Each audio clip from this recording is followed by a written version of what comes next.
मेरे अनुसार जो है आप लोगों के लिए 2025 में निश्चित सफलता आप लोगों को दिलाएगा। और जब दुनिया पूछेगी तभी तो मजा है, क्योंकि देखो आप सीधी मेहनत करोगे, आपका कोई लक्ष्य ही नहीं है तो फिर आपकी मेहनत का कोई मतलब ही नहीं है ना। तो सबसे पहले डिसाइड करो कि करना क्या है। टारगेट सरकारी नौकरी का टारगेट है तो कौन सी नौकरी आपकी योग्यता के अनुसार कौन सी है। यदि सरकारी नौकरी का टारगेट नहीं है, आप किसी और फील्ड में जाना चाहते हैं, तो उसके अंदर भी कौन सा फील्ड, आपकी कौशल किस में, आपकी स्किल्स किस में डेवलप की है आपने, तो उसके अनुसार सबसे पहला काम आप लोगों को क्या कर लेना है, लक्ष्य का निर्धारण कर लो कि करना क्या है। देखो लक्ष्य और उद्देश्य अलग अलग चीज है। लक्ष्य होता है बहुत बड़ा, जो कहते हैं कि अंतिम लक्ष्य है, ठीक है, और उसको प्राप्त करने के लिए, उसको हासिल करने के लिए बहुत सारे उद्देश्य होते हैं। तो लक्ष्य निर्धारण करो, सबसे पहला काम, सबसे पहला नियम है लक्ष्य निर्धारण करना है। दूसरी चीज है कि नियमित रहना है। जब आपने लक्ष्य निर्धारित कर लिया, आपने टारगेट जो है, गोल जो है आप लोगों का, वो आपने फिक्स कर लिया कि मेरा 2025 का गोल है ये, किसी का मास्टर बनना है, किसी का आरएस बनना है, किसी का प्रशासनिक सेवा में जाना है, किसी का बिजनेस में जाना है, या कोई भी है, तो आपने गोल फिक्स कर लिया। अब क्या करना है, उसके प्रति आप लोगों को करनी होगी मेहनत, और मेहनत करनी और नियमित रहना। वह मेहनत नियमित करनी होगी। आपने 4 दिन की, 8 दिन की, महीना किया, 2 महीना किया, और फिर आपने गैप ले लिया, आपने छोड़ दी उस चीज को, यानी कि आपको शून्य से शुरू करना है, फिर यानी फिर वापस डबल मेहनत करनी है। और पहली बार में जो मेहनत की जाती है वो दूसरी बार में वापस नहीं होती। इसलिए उसके प्रति आप लोगों को क्या रहना है, नियमित रहना है। जो भी लक्ष्य है उसके प्रति जो मेहनत कर रहे हैं उसके प्रति आप लोगों को नियमित रहना है, कंटिन्यू रहना है, ठीक है। तीसरा जो नियम है वो है कि मार्गदर्शन की अति से बचना है। हम एक बहुत बड़ी भूल करते हैं, क्योंकि भारत के अंदर या राजस्थान के अंदर भी आप देखो, हर घर में तो मिलेगा आप लोगों को चिकित्सक, हर घर में डॉक्टर मिलेगा, चाहे उसके पास डिग्री है चाहे नहीं है। सलाह, एक तो सलाहकार, एक जो है डॉक्टर, हर घर में मिलेगा। सलाहकार का मतलब है मार्गदर्शक। मार्गदर्शन की भी जरूरत होती है, लेकिन अति से बचना है। बहुत ज्यादा अति जो मार्गदर्शन की होती है ना, कहते हैं कि अति सर्वत्र वर्ज्यते, तो वो बहुत ज्यादा किसी चीज की अति हो जाए तो वो खराब है, नुकसानदेह है, ठीक है। मार्गदर्शन की अति से बचना है। हाँ, आपके फील्ड में, आप जिस फील्ड में तैयारी कर रहे हैं, आप जिस वैकेंसी की कर रहे हो, आप जिस भी फील्ड में सफल होना चाह रहे हैं, आप उसकी तैयारी कर रहे हैं, तो आप जो है उसके जो धुरंधर आपके हिसाब से जो है एक्सपर्ट, उनको 1 या 2 को टारगेट करें, उनके अनुसार आगे बढ़े। अति से बचना है, क्योंकि हर व्यक्ति के कुछ कुछ विचारों में भिन्नता होती है, तो अति से यहाँ पे आप लोगों को बचना है। नंबर 4 अपन बात करें तो वो है बीच में रुके या बदले नहीं। आप लोगों ने जो है खरगोश और कछुए वाली कहानी बहुत अच्छी तरीके से देखी है, पढ़ी है, सुनी है, ठीक है। उसका जो मेन मकसद है ना उस कहानी का, वो यही है कि बीच में रुकना नहीं है। जब तक आपका गोल जो है वो अचीव नहीं हो जाए, जब तक आपका जो लक्ष्य है उसे आप प्राप्त नहीं करें, रुकना नहीं है। रुकने से क्या होता है, लय टूट जाती है, और लय टूटी यानी कि फिर वो वाला मजा नहीं रहता जो अपन स्टार्ट से जो लेकर चले हैं। तो जो भी चीज है, आप लक्ष्य निर्धारण कर चुके हैं, आप मेहनत कर रहे हो, ठीक है, आपको नियमित रहना है, ये तो है। आपको क्या करना है, बीच में रुकना कतई नहीं है। चाहे स्पीड आप कम कर सकते हो, आप बहुत स्पीड से चल रहे हो, आप चाहे स्पीड कम कर सकते हो, लेकिन रुकना, बिना रुके जो है अनवरत चलना ही पड़ेगा जब तक लक्ष्य मिल नहीं जाए। आप नौकरी की तैयारी कर रहे हो, मान लीजिए बीच में कोई शादी भी आई, आपको जाना जरूरी है, लेकिन आप 8 घंटे पढ़ रहे थे, तो आप उस दिन 2 घंटे ही पढ़ो, लेकिन पढ़ो जरूर। 24 घंटे में से 2 घंटे भी निकाल के पढ़ो जरूर, क्योंकि जब यदि बीच में आप लय आपकी टूट गई, आप बीच में यदि अटक गए, रुक गए, तो फिर समझो कि आपसे कई जने जो है आगे निकल जाएंगे, और आपका जो टारगेट है वो आपसे थोड़ा सा दूर हो जाएगा। तो बीच में जो है क्या करना है, अपन को रुकना नहीं है, या अपने लक्ष्य को बदलना भी नहीं है। बदलने से क्या होता है, अपन आधे रास्ते जाते हैं, फिर अपन को पता चलता है कि नहीं, ये नहीं, मैं वो कर लेता, ठीक रहता। तो आप जितना गए उतना वापस आना है। इससे बढ़िया है आप उसी रास्ते पे आगे चलते जाओ, सफलता आगे खड़ी है। तो बदलना नहीं है लक्ष्य, और बीच में रुकना नहीं है। 5वां नियम है बेटा कि किसी से तुलना नहीं करनी है अपने आप को। आप जो है, आप मार्गदर्शन भी लेते हो किसी एक्सपर्ट का, तो आप मार्गदर्शन के अनुसार आगे बढ़े, लेकिन कंपेयर नहीं करना कभी भी, क्योंकि जो क्षमता आपके अंदर होती है वो दूसरे में कतई नहीं होती।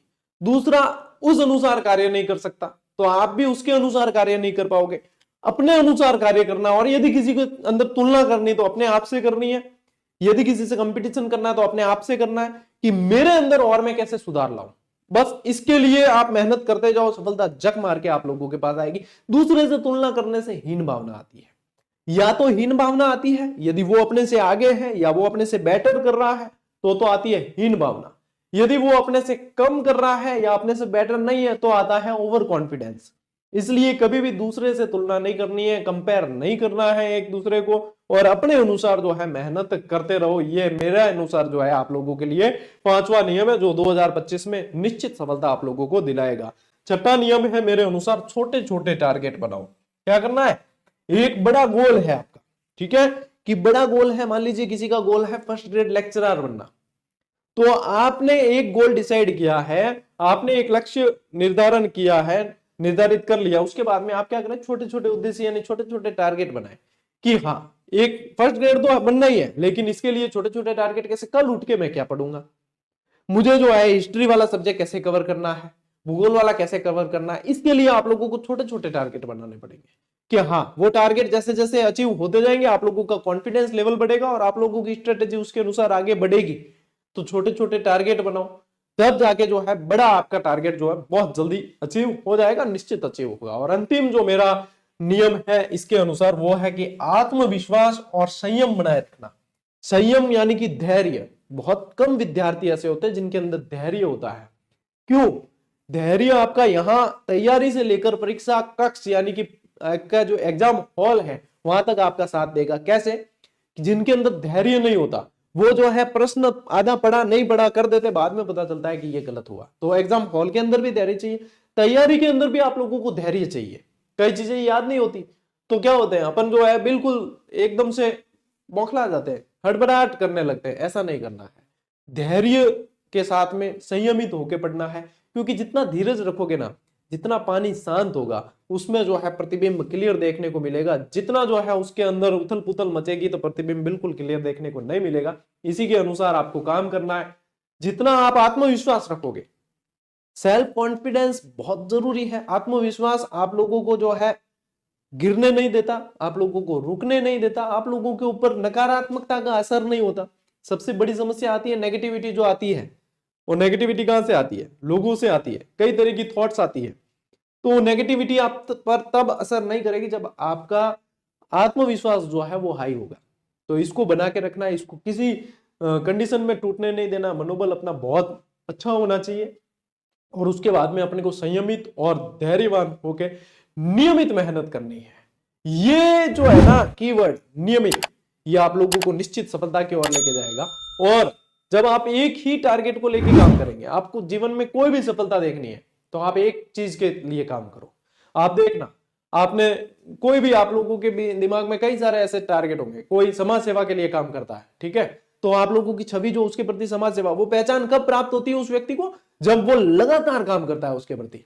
तो आप लोग भी यदि एक अलग पहचान बनाना चाहते हो, यूनिक, आज आप मुझे जानते हो तो फ्री एजुकेशन, सस्ती और गुणवत्ता युक्त टेस्ट सीरीज और वन लाइनर्स के लिए जानते हो। यदि आप, मैं मतलब कॉमन यदि स्टूडेंट से पूछूं कि भैया मोटिवेशनल वीडियो तुम मेरे ही देखा करो, तो उसके लिए शायद और विकल्प भी बच्चों के पास में खूब है। लेकिन यदि ये जो 3 चीज बताई तो उसके लिए वो मुझे देखते हैं किसी न किसी रूप में, तो यानी कि मैंने इसके लिए काम किया कंटिन्यू। तो आप भी किसी एक चीज के प्रति जुनून से, दीवानेपन से काम करो, आप लोगों को निश्चित रूप से पहचान मिलेगी। और पहचान मिलना यानी कि सफलता।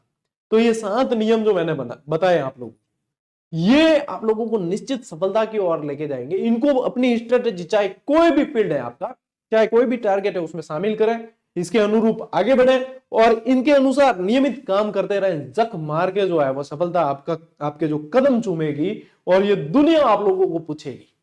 और जब दुनिया पूछेगी तभी तो मजा है, असली मजा। तो इस असली मजे के लिए जो है अभी आप लोगों को इन नियमों को अपनी स्ट्रेटेजी के अंदर शामिल करना है और इसके अनुसार आगे बढ़ना है।